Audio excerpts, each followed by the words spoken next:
सो आज हम करेंगे chemical coordination and integration. So integration हमारे पास एक तो न्यूरल सिस्टम से होती है, दूसरी हमारे पास होती है एंडोक्राइन सिस्टम से। ठीक है, तो हम लोग करने वाले एंडोक्राइन सिस्टम वाले, जिसमें हम लोग सारे ग्लैंड्स पढ़ेंगे। ठीक है, थाइमस ग्लैंड हो गया, pineal gland and thyroid gland, pancreas हो गया। ठीक है, तो सबसे पहले हम लोग अगर बात करते हैं हाइपोथैलेमस की, because hypothalamus is the master of the masters gland, because यही हमारे पास क्या करता है कि सिग्नल देता है, तो हमारे पास सिक्रेशन होती है और हमारे पास क्या होता है, हार्मोन रिलीज होते हैं। तो मैं सबसे पहले यहाँ पे लिखूँ हाइपोथैलेमस की बात करूँ तो इसका ओरिजिन जो होगा वो एक्टोडर्मल होगा।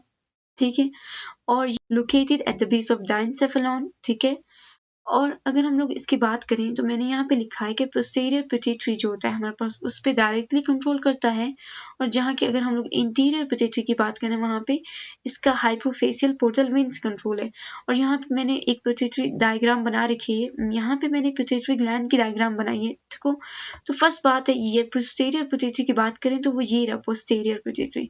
यहाँ पे आप देखिए जो हाइपोथैलेमस होगा उससे डायरेक्ट सिक्रेशन आएगी और यहाँ पे स्टोर हो जाएगी और वो रिलीज होंगी। लेकिन अगर हम लोग बात करते हैं इंटीरियर पिट्यूटरी की, तो वो आएगी हाइपोफाइसल पोर्टल वेन, जो ये रही। ठीक है, ये वाली जो मैंने लिखी हुई ये होगी हाइपोफाइसल पोर्टल वेन। इसके जरिए हमारे पास इंटीरियर पिट्यूटरी में आएगी और सिक्रेशन होंगी।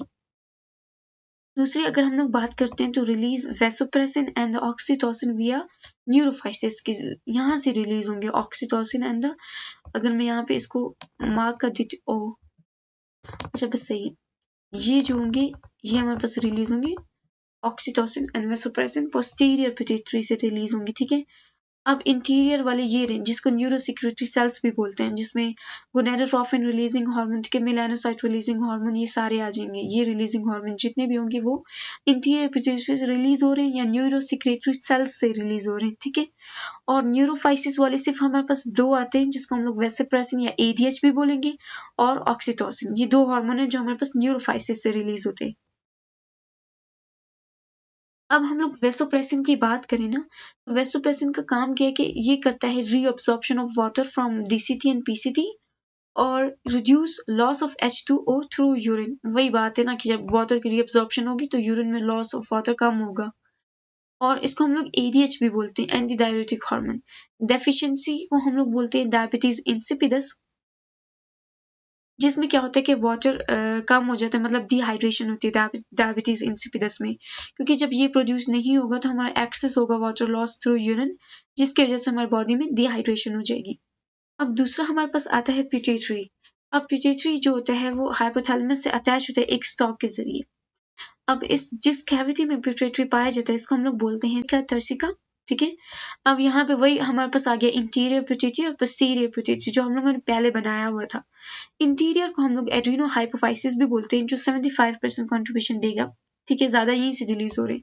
पार्स डिस्टैलिस, जिसमें ग्रोथ हार्मोन, थायराइड सिक्रेशन वाले हो गए, प्रोलैक्टिन हार्मोन, ठीक है, ग्लूकोकॉर्टिकॉइड्स जो रिलीज करते हैं, एड्रिनल कॉर्टेक्स वो वाले हो गए, और गोनेडोट्रोफिन्स हो गए। ये सब हमारे पास पार्स डिस्टैलिस या एड्रीनो हाइपोफाइसिस रिलीज कर रहा है। ठीक है, अब हम लोग बात करते हैं गोनेडोट्रोफिन्स की ना, जिसमें हमारे पास आता है LH ल्यूटिनाइजिंग हार्मोन, जो स्टिमुलेट सिक्रेशन करते हैं androgen from testis in males में, और फीमेल्स में देखें तो induce evolution of the fully mature follicle evolution कराता है। ठीक है, अब हमारे पास दूसरे आते हैं एंड्रोजन और FSH। एंड्रोजन तो हमें पता है स्पर्मेटोजेनेसिस कराएगा, और FSH की बात करें तो ये करेगा stimulates growth of development of ovarian follicle. ठीक है, अच्छा अब हमारे पास आता है ग्रोथ हार्मोन। ग्रोथ हार्मोन तो हम लोगों ने वैसे पढ़ ही रखा है, तो यहाँ पे ग्रोथ हार्मोन देखिए तो इसको बोलते हैं डायाबीटोजेनिक इफेक्ट। क्यों? क्योंकि ये हमारे पास ग्रोथ करा रहा है तो ग्लूकोज लेवल को ज्यादा कर रहा है। ठीक है, और ये क्या होगा, एंटोगोनिस्टिक, तो इंसुलिन भी होगा ये। ठीक है, अब मैंने डिसऑर्डर लिखे हैं कि बिफोर प्यूबर्टी अगर hypo secretion of growth hormone हो रही है तो वो डॉर्फिज्म कहलाएगा, और अगर हाइपर सिक्रेशन हो रही है तो वो गागेंटिज्म कहलाएगा। और अगर आफ्टर प्यूबर्टी हाइपोसिक्रेशन हो रही तो वो एक्रोमिक्रिया कहलाएगा, और अगर हाइपर सिक्रेशन हो वो एक्रोमेगली कहलाएगा। अच्छा, अब हमारे पास आता है पीनियल ग्लैंड, जिसको हम लोग बोलते हैं फोटोसेंसिटिव, क्योंकि ये फोटो रिसेप्टर से अटैच होता है, और ये located dorsal side of brain पे होता है। ठीक है, अब देखो इसकी क्लासिफिकेशन स्टार्ट होती है आफ्टर 7 to 8 ईयर्स के बाद। ठीक है, 7-8 ईयर्स के बाद इसकी क्लासिफिकेशन स्टार्ट होती है। अब हम लोग इसकी सिक्रेशंस की बात करें तो ये सिर्फ मेलाटोनिन को रिलीज करता है, और मेलाटोनिन का फंक्शन देखें तो ये maintains metabolism in menstrual cycle और check pigmentation of skin, sleep cycle को भी ये मेंटेन ही करेगा। नेक्स्ट हमारे पास आता है थायराइड ग्लैंड।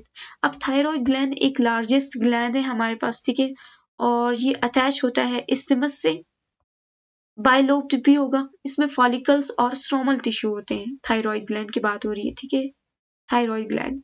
अच्छा, अब इसके दो सेल्स होते हैं, एक तो होते हैं फॉलिकुलर सेल्स, ठीक है, दूसरे होते हैं पैराफॉलिकुलर सेल्स। तो सबसे पहले हम लोग फॉलिकुलर सेल्स की बात करते हैं ना।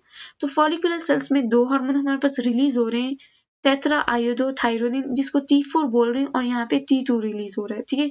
अब इसको T4 को हम लोग थायरोक्सिन भी बोलते हैं। अब यहाँ पे मैंने लिख दिया है थायरोक्सिन की फीचर्स, क्योंकि थायरोक्सिन हम लोग पढ़ रहे हैं, तो थायरोक्सिन क्या करेगा, यहाँ पे मैं लिख देती हूँ कि ये थायरोक्सिन है, ये हो जाएगा थायरोक्सिन, ठीक है, तो ये आप लोग को समझ आ जाए। अब यहाँ पे देखिए, तो थायरोक्सिन क्या करेगा, प्रोमोट्स प्यूबर्टी, ठीक है, बेसल मेटाबॉलिज्म रेट को इंक्रीज करेगा, मेटाबॉलिज्म ऑफ फैट्स कराएगा, प्रोटीन और कार्बोहाइड्रेट जाहिर, अच्छा, मेंटेन्स बेसल मेटाबॉलिक रेट, इसको मेंटेन भी करता है। अब इसके हाइपोसिक्रेशन देखें तो थायरोक्सिन की बात हो रही है, ठीक है, हाइपोसिक्रेशन में गुल्स डिजीज आएगा। गुल्स डिजीज को हम लोग मिक्सोडीमा भी बोलते हैं। इसको हम लोग बोलते हैं कि ये सिवियर हाइपोथायरॉयडिज्म होता है। इसमें क्या होगा, पफी अपीयरेंस होगा, मतलब रिलीज हो रहा है ना, तो जो हमारे पास मेटाबॉलिक रेट होगा वो कम हो जाएगा, तो पफी अपीयरेंस, ठीक है।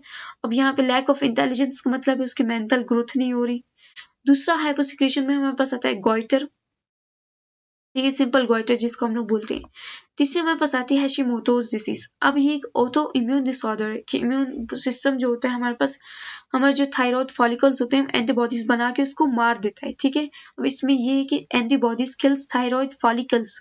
अब एक डिसऑर्डर ऐसा आता है कि जिसमें एंटीबॉडीज मिमिक्री कर रही होती है थायराइड की, वो नहीं, वो दूसरा डिसऑर्डर है। बस ये याद रखना है कि किसमें किल्स कर रहा है थायराइड फॉलिकल्स को, वो हैशिमोटोज डिसीज है, ठीक है।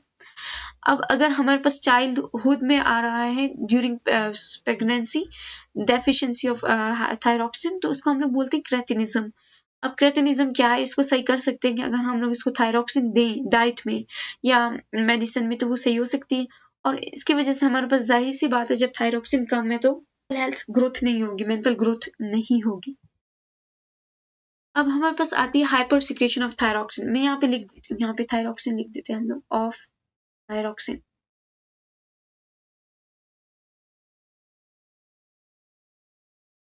हाइपर सिक्रेशन की बात करें तो इसको हम लोग बोलते हैं एक्सोपिथेलिक गॉइटर, जो एक ऑटोइम्यून डिसऑर्डर है। इसको ग्रेव्स डिसीज भी बोलेंगे हम लोग, ठीक है।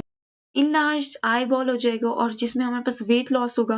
हाइपर सिक्रेशन है तो ज्यादा मतलब हमारा मेटाबॉलिक रेट होगा, जिसकी वजह से वेट लॉस होगा।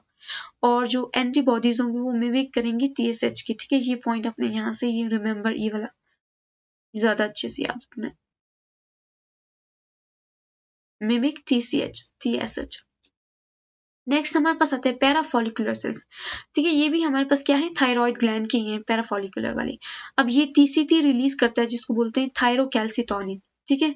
अब थायरोकैल्सिटोनिन करता क्या है कि lowers calcium level in blood और प्रोमोट्स करता है बोन फॉर्मेशन, मतलब ब्लड से कैल्शियम निकाल कर बोन्स को दे रहा है TCT, ठीक है।